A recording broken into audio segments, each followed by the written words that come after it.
We're all now, everybody's righteous. What a terrible Hitler this is. We were mute when he was doing that. He was our SOB. Absolutely. And now we're sending our sons and daughters to war to fix that mistake. Doesn't seem fair to me.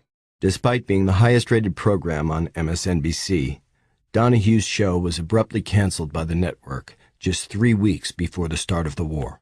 Phil Donahue was an anti-war voice on MSNBC, one of the cable news channels.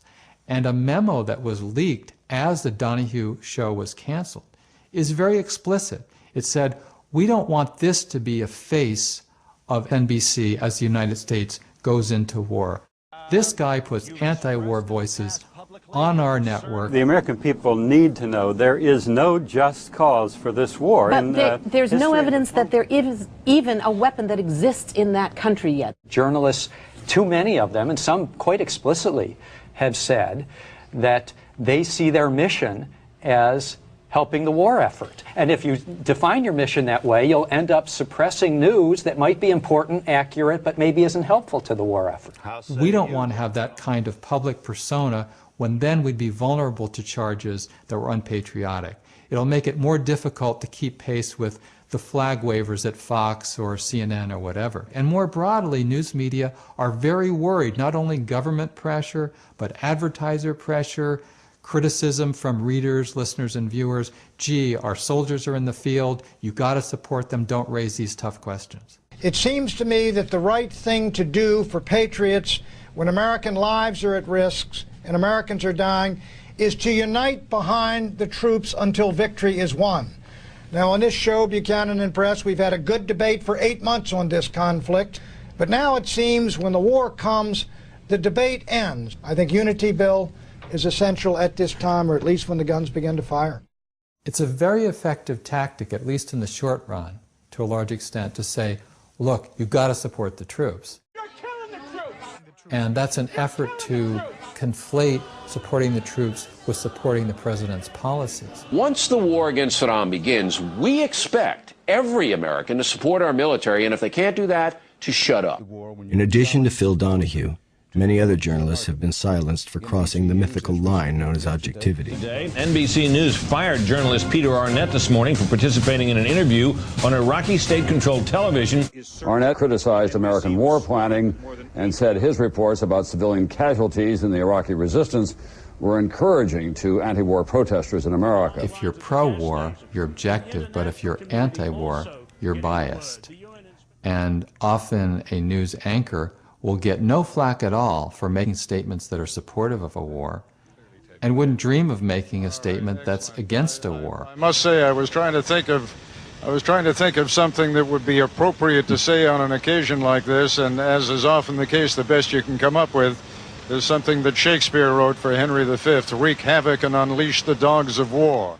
And that is a tip-off to just how skewed the media terrain is.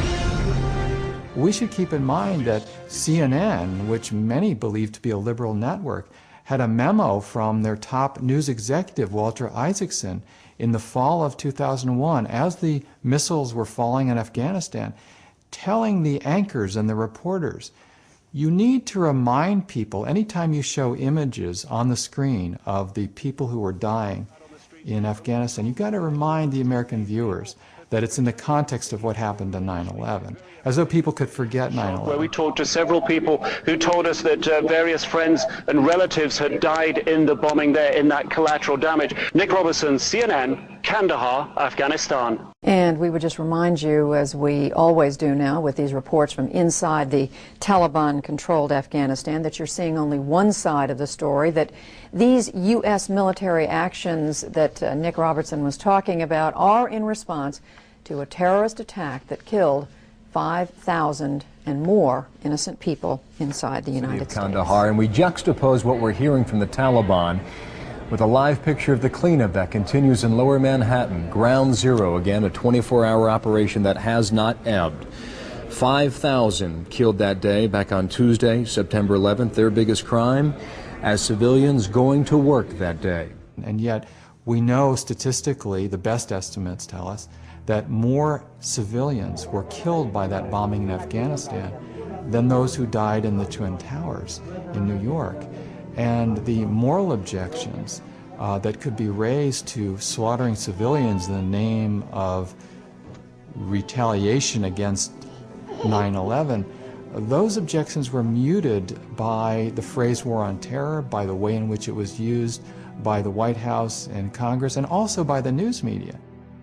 Free flows of information have been further blocked by a more general atmosphere of contempt for anti-war voices. Among them are a group called Code Pink, which is headed by Medea Benjamin, who's a terrorist sympathizer, dictator-worshipping propagandist. The far-left element in America is a destructive force that must be confronted. Some Americans, sadly, not interested in victory, and yet they want us to believe that their behavior is patriotic. Well, it's not. To call the president stupid, he doesn't know much about anything, that's just great. Go with Danny Glover and Susan Sarandon. You fit in perfect. To in any way be defending a torturer, a killer, a dictator who used chemical weapons against his own people is pretty remarkable, but it's a very long tradition in the Democratic Party. Pay no heed to the peaceniks and the left-wing rock stars. They've had their 15 minutes of fame. These people are essentially useless. They are reflexively opposed to war. It's a principled position, but it's the wrong position, and you can't take them seriously as a strategic voice. Millions and millions of useless people out there. If you want to have democracy, you've got to have the free flow of information through the body politic. You can't have these blockages. You can't have the manipulation. While mainstream journalists have rarely called attention in real time to the failure of news media to provide necessary information and real debate, they have repeatedly pointed to their own failures well after wars have been launched. During the course of this war, there was a lot of snap, too, in press coverage. We're at war, the world's changed, we have to root for the country to some extent. And yet it seems something missing from this debate was a critical analysis of where it was taking us. Those of us in journalism never even looked at the issue of occupation. Because it just didn't occur to it. We weren't smart enough. You'd had to have gone against the grain. Right, you'd also come off as kind of a pointy head trying to figure out some obscure issue here. Yeah, it's good guys and bad guys. Negativism. News media down the road will point out that there were lies about the Gulf of Tonkin or about weapons of mass destruction in Iraq. I'm sorry to say, but certainly television, and perhaps to an extent my station, was intimidated by the administration and its foot soldiers at Fox News. We should have been more skeptical. But that doesn't bring back any of the people who've died, who were killed in their own country or sent over by the President of the United States to kill in that country. So after the fact, it's all well and good to say, well, the system worked or the truth comes out. But when it comes to life and death, the truth comes out too late. My fellow citizens, at this hour, American and coalition forces are in the early stages of military operations to disarm Iraq, to free its people, and to defend the world from grave danger. The idea to blitz the capital of there is, quote, complete confusion. This will be a campaign unlike any other in the senior Iraqi military leadership. Bang, bang, bang, bang, bang. All in the same. Once public support is in place and war is finally underway, the news media necessarily turn from covering the rationales for war to covering war itself. When the president decides he wants the U.S. to go to war, then the war becomes the product.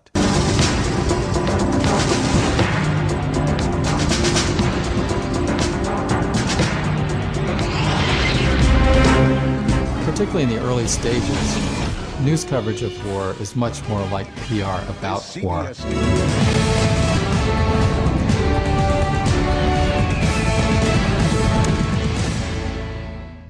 Influencing the nature of this war coverage has been a priority of one administration after another since Vietnam, when conventional wisdom held that it was negative media coverage that turned the American people against the war and forced U.S. withdrawal.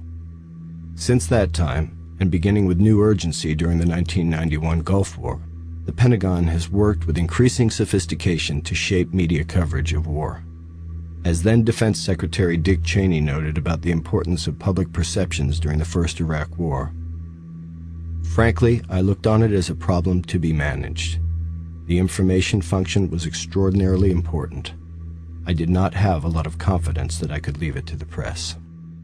So for the invasion of Grenada and invasion of Panama in '83 and '89, Then the Gulf War in early 1991, it was like a produced TV show, and the main producers were at the Pentagon. They decided, in the case of the Gulf War, exactly what footage would be made available to the TV stations.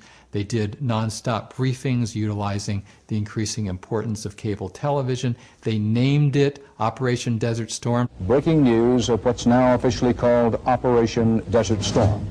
Good evening. Operation Desert Storm rages on. All that sort of stuff was very calculated, so you could look at that as an era of media war manipulation from the standpoint of the U.S. government. Then you had a different era. You had the invasion of Iraq in 2003. Scores of American reporters have now joined U.S. military units in Kuwait as part of the Pentagon's effort to make any war with Iraq what the Pentagon calls a media-friendly campaign. Another part of that effort is on display at the U.S. Military Command Center in Qatar. A Hollywood set designer was brought in to create a $200,000 backdrop for official war briefings. And tied in with that is the worship of Pentagon technology. I've fallen almost in love with the F-18 Super Hornet because it's quite a versatile plane. I got to tell you, my favorite aircraft, the A-10 Warthog. I love the Warthogs. This morning around 4 a.m. local time, the first three took off, and when you're 300 feet away from them when they do it, you hear it in your shoes and feel it in your gut.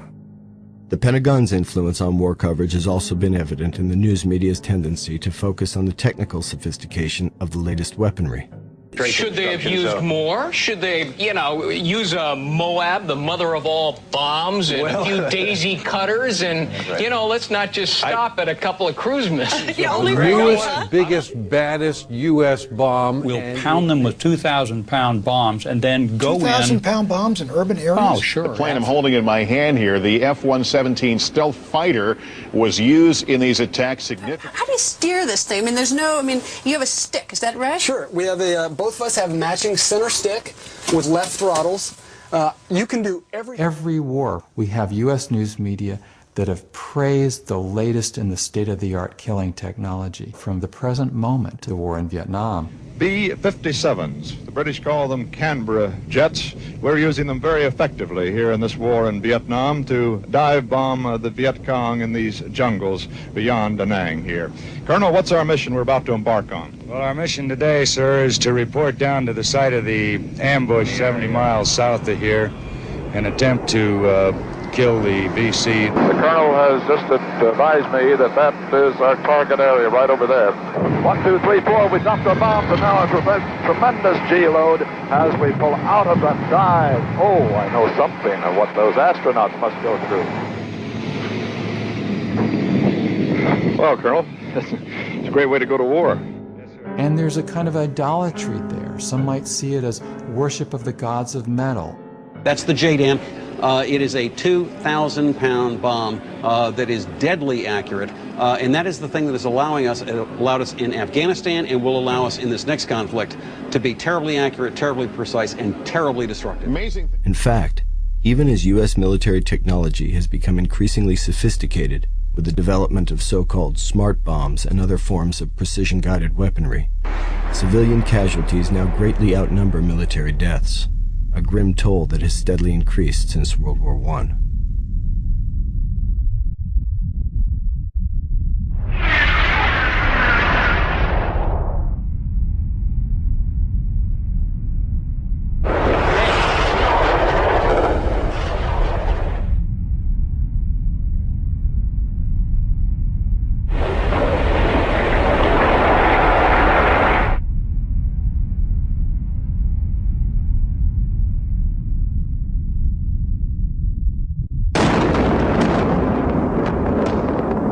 This is the beginning of the shock and awe campaign. According to one official, this is going to be the entire 9 yards. It was a breathtaking display of firepower